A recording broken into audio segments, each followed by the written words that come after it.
মদিনাতে এক ছোট্ট ইহুদি বালক বিষ্ণু ইসলামের খেদমত করত। এটা সেটা এগিয়ে দিত। বিষ্ণু ইসলাম কোনো কাজ থাকলে তাকে অ্যাসাইন করতেন, অ্যাপয়েন্ট করতেন, দিতেন। কিন্তু অনেকদিন হয় ছেলেটা আসে না। বিষ্ণু খুঁজলেন ওই ইহুদি বালকটা কোথায়। সাহাবারা বলল, ইয়া রাসূলুল্লাহ, সে তো অসুস্থ। সে কি? সে তো অসুস্থ। সেই বুখারীর বর্ণনা শুনেই বিষ্ণু ইসলাম তার বাড়িতে গেলেন। কার বাড়িতে? ইহুদির বাড়ি।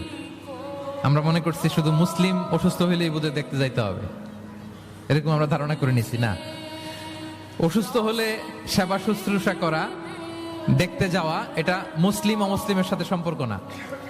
যে কোনো ধর্মের, যে কোনো বর্ণের, যে কোনো চিন্তার অসুস্থ হইলেই আপনার নেইবার এদিকে খ্রিস্টান যাবেন, এদিকে জুইশ যাবেন, ভিজিটিং সিক ফর অল, সবার জন্য এটা। বিষ্ণু ইসলাম গেলেন, যে তার পাশে, মাথার পাশে বসলেন। বসে তিনি বললেন, ইয়া গোলাম। Likey